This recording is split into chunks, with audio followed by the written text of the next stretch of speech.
Kasih karunia dan damai sejahtera dari Allah Bapa kita dan dari anaknya Tuhan Yesus Kristus menyertai kamu sekalian.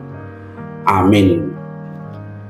Shalom, saudara-saudari, sahabatku yang dikasihi Tuhan Allah. Firman Tuhan yang menyapa kita di akhir pekan ini, hari Sabtu tanggal 4 April 2026, tertulis dalam Injil Yohanes pasal 8 ayat 12. Mari sahabatku, kita simak dan renungkan firman Tuhan yang menjadi kekuatan dan inspirasi untuk menjalani hari ini. Demikian. Maka Yesus berkata pula kepada orang banyak, katanya, "Akulah terang dunia. Barang siapa mengikut aku, ia tidak akan berjalan dalam kegelapan, melainkan ia akan mempunyai terang hidup." Demikian firman Tuhan.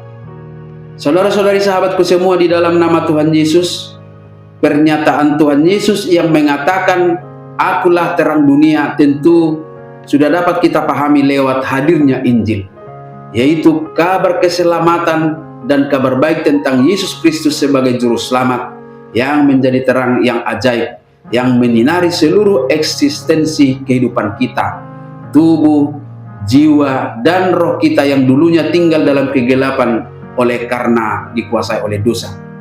Dalam dunia yang penuh kegelapan oleh karena dosa itu, Yesus Kristus hadir sebagai terang yang dapat menuntun kita untuk keluar dari kegelapan kepada terangnya yang ajaib. Dia adalah sumber cahaya yang menerangi jalan hidup kita, yang membimbing kita melewati kegelapan dalam kehidupan kita ini. Ketika kita memilih untuk mengikutinya, kita tidak akan tersesat dalam kegelapan, melainkan kita akan hidup dalam terangnya. Sahabatku semua, kehadiran Yesus sebagai terang itu bukanlah kondisi sesaat saja, tetapi sebuah perubahan atau transformasi hidup yang secara kontinu atau terus-menerus akan berlangsung. Oleh sebab itu, terang yang ditawarkan Yesus bukanlah sekedar pengetahuan atau pemahaman intelektual kita, tetapi sebuah karakter atau pola hidup dalam kebenaran dan kasih, di mana dengan mengikut Yesus atau dalam relasi yang terus-menerus dengan Dia, kita akan menemukan arti sejati dan arah yang jelas dalam hidup kita. Terangnya menerangi setiap sudut hati dan membuka mata kita untuk melihat dunia dengan perspektif yang berbeda.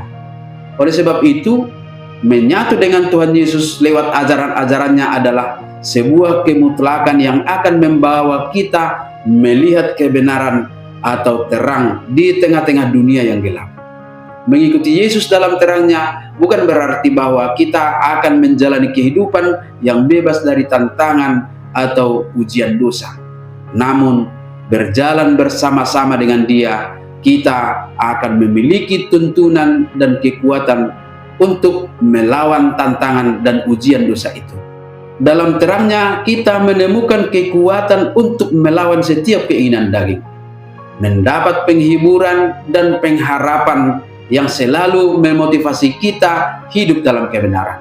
Maka sahabatku semua, di masa penantian Paskah hari ini, kita ditawarkan untuk memilih mengikuti terang Kristus, menjadikan Dia sebagai pandu dan sumber kekuatan melawan segala perbuatan jahat dan sumber hikmat untuk melakukan perbuatan-perbuatan baik. Amin. Selamat menyambut Paskah, selamat beraktivitas, Tuhan memberkati.